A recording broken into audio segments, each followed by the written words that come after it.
Jadi pertama, dari menetapkan ada 3 isi laporan, kualitas, dan batasannya. Yang kedua, standar pengungkapannya. Nah, dari standar pengungkapannya, strategi, profil, ekonomis, lingkungan, dan sosial. Dari sosial itu kita tuh harus tahu adanya hak asasi manusia, adanya tenaga kerja. Di strategi dan profil itu bagaimana perusahaan itu mengelola perusahaan dengan baik dan berkomitmen pada stakeholder-nya. Terus yang ketiga, catat laporan umum. Bagaimana kita tahu adanya pengumpulan data, bentuk laporan dan frekuensi, asuransi, dan yang paling penting itu daftar istilah dan pengakuan pedoman D3. Nah, di Halkion itu kita bisa melihat itu lengkap. Pertama, dari profil disclosure, terus dari performance indikatornya, child labor, compliance, produk service labeling, and compliance. Nah, ini ada pedoman pengakuannya. Nah, ini terdapat dari GRI di Halkion. Dan ini profil perusahaannya akan dijelaskan oleh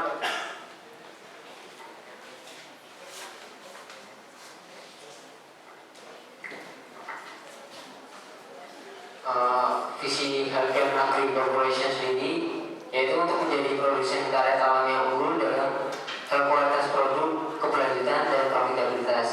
Jadi di sini Halkion Agri sangat mendukung sekali komitmennya tentang isu-isu lingkungan dan sosial. Di sini Halkion Agri memiliki 6 prioritas strategis dalam faktor sosial dan lingkungan yang memengaruhi industri dan bisnis. Di mana yang pertama staf kesejahteraan, kemudian kesehatan staf dan keamanan, kepatuhan terhadap persyaratan pelanggan dan standar kualitas, kemudian efisiensi produksi, kepatuhan lingkungan, dan rumah tangga yang baik. Ini profilnya Halkion Agri.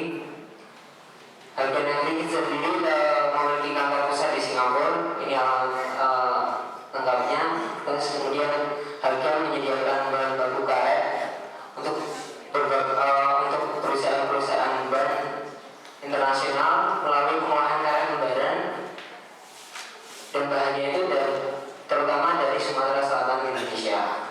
Kemudian Halkion sendiri memproduksi karet alam dari Indonesia untuk dibuat sesuai dengan spesifikasi yang digunakan sebagai bahan pembuatan ban. Kemudian Halkion sendiri memiliki 3 unit bisnis seperti terlihat HVA Global PTE, HVA Pengolahan, Halkion Plantation. Di mana HVA Global PTE ini lebih bergerak dalam pembelian bahan baku karet. Kemudian HVA Pengolahan bergerak di pengolahan bahan baku dan memiliki anak perusahaan di Indonesia. Kemudian Halkion Plantation ini berfungsi lebih ke menjalankan kesempatan untuk proses investasi di usaha lain. Kemudian ini customer dari Halkion Agri yaitu perusahaan-perusahaan brand internasional seperti Bridgestone, Continental, Intertire, Goodyear, Toyota.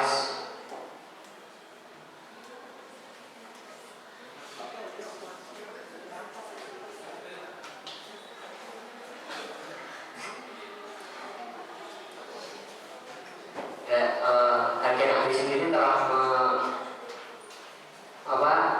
diberi penghargaan sebagai Singapura UKM 1000 Company oleh BP Information Group yang merupakan badan peringkat di Singapura.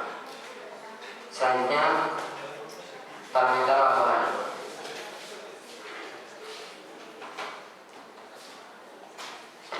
Berikutnya parameter laporan. Periode pelaporan dari perusahaan Halkion ini pada 1 Januari 2012 hingga 31 Desember 2012.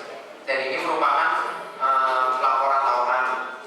Kemudian jika ada saran atau kritik dapat melalui email di alamat email inquiry@halkionagri.com. Kemudian ini ada proses dalam menetapkan isi laporan. Jadi perusahaan Halkion ini dalam menetapkan isi laporannya itu mengidentifikasikan para pemangku kepentingan yang terlebih dahulu dan kemudian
bertanggung jawab dalam kegiatan praktek perusahaannya terhadap masyarakat. Perusahaan memberikan kontribusi moneter pada pemerintah.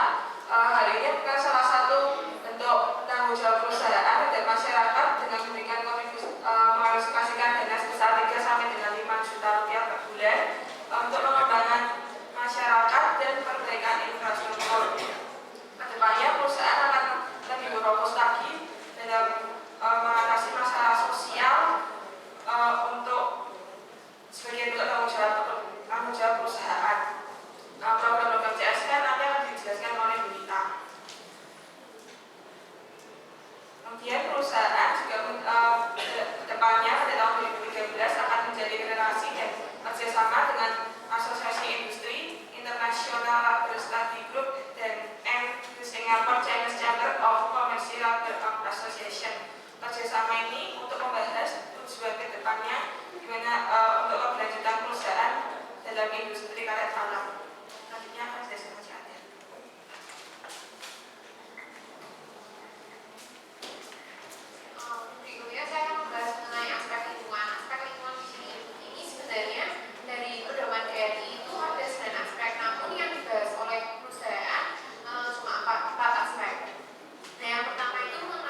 dari praktek tenaga kerja dan pekerjaan yang layak. Ini terdiri dari dua aspek. Yang pertama adalah mengenai karyawan. Di perusahaan ini, mereka itu mempekerjakan stafnya berdasarkan prestasi tanpa adanya diskriminasi antara agama, ras, ataupun jenis kelamin. Lalu karyawannya juga mendapatkan tunjangan, mendapatkan jaminan kesehatan dan keselamatan kerja. Ini berupa asuransi jiwa, dana pensiun, uang penghargaan masa idola kerja. Lalu stafnya juga mendapatkan fasilitas perumahan. Jika ada stafnya yang tidak mendapatkan fasilitas perumahan, maka mereka akan mendapatkan ganti, yaitu tunjangan perumahan. Nah, di Halcyon ini sendiri, mereka juga melarang adanya pekerja di bawah umur. Lalu di aspek yang kedua, ada kesehatan dan keselamatan kerja. Di sini bisa dilihat terjadi penurunan sebesar 0,08 per 200.000 pekerja. Jadi Halcyon ini berhasil menurunkan tingkat kecelakaan yang ada pada perusahaan mereka dari tahun 2011 ke tahun 2012. Nah, mereka menggunakan jasa praktisi medis sebagai konsultasi untuk para stafnya. Dan tempat kerja pengolahan mereka itu telah memenuhi standar dari WSHA, yaitu mengenai undang-undang tentang kesehatan dan keselamatan kerja.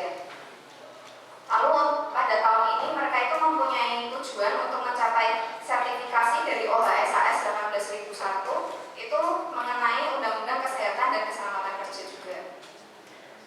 Lalu yang selanjutnya di bagian hak asasi manusia.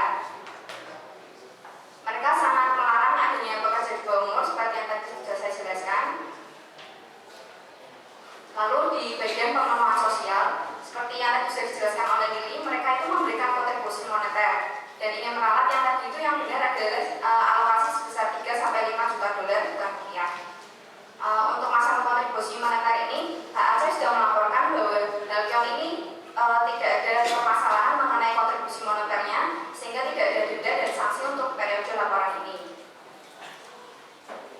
Lalu di aspek yang selanjutnya, Halcyon itu juga bertanggung jawab atas produk-produk mereka.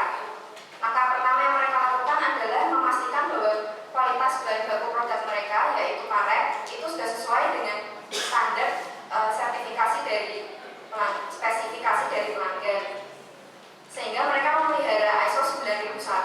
Di ISO ini menjelaskan cara mereka untuk mengidentifikasi dan mengatasi adanya kesenjangan kualitas dari bahan bakunya, yaitu karet, sebelum terjadinya ada kerusakan.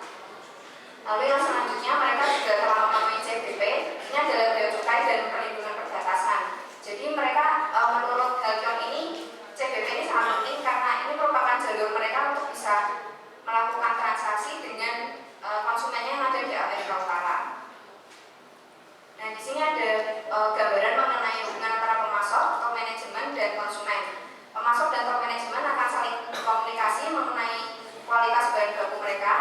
Lalu konsumen mereka akan melakukan kunjungan ke daerah pengolahan untuk memverifikasi kualitas dari bahan baku karet. Lalu mereka akan memberikan feedback kepada top manajemen, sehingga top manajemen akan bisa lebih memperbaiki kualitas dari bahan baku mereka itu sendiri. Selanjutnya jelaskan lagi.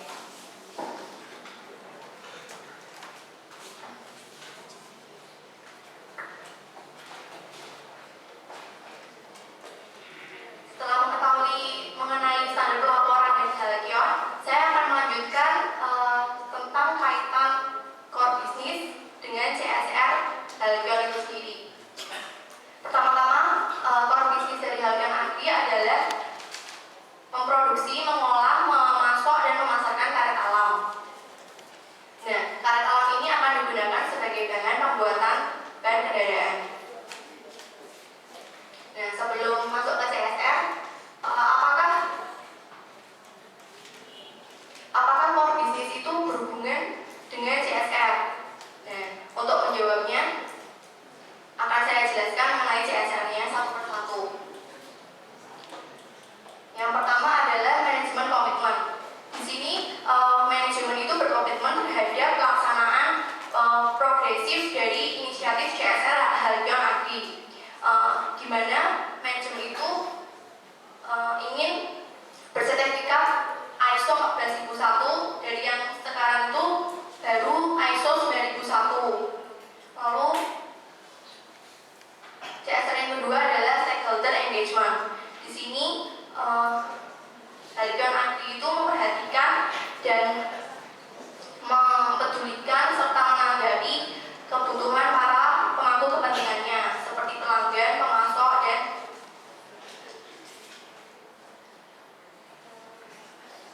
karyawan.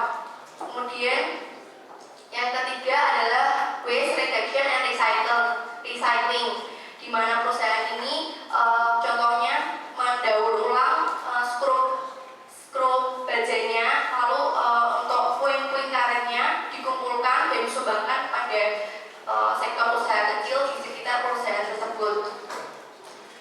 Kemudian sustainability reporting, di mana perusahaan melakukan penilaian keberlanjutan untuk menghasilkan laporan keberlanjutan tahun 2012. Nah, kemudian ada pollution control.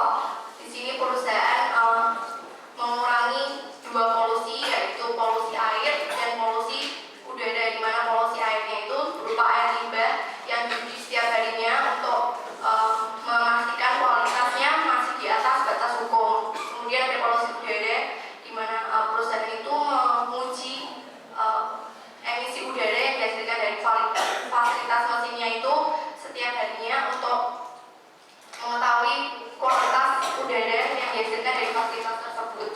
Kemudian ada proses efisiensi. Di sini perusahaan meningkatkan efisiensi dari pemeliharaan mesin produksi. Perusahaan melakukan ini untuk meminimalisasi biaya produksi karet awalnya melalui penghematan sumber daya.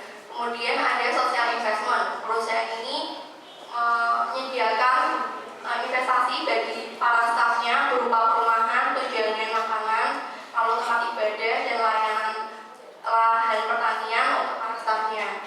Nah, dari ketujuh hal ini dapat diketahui bahwa semua CSR perusahaan ini berkaitan untuk pemangku kepentingannya, yaitu karyawan, pelanggan, pemasok maupun lingkungan dan internal perusahaan. Jadi, apakah berkaitan CSR mau dengan core bisnisnya? Jawabannya adalah ya, mereka saling berkaitan dan berhubungan. Selanjutnya, Kevin.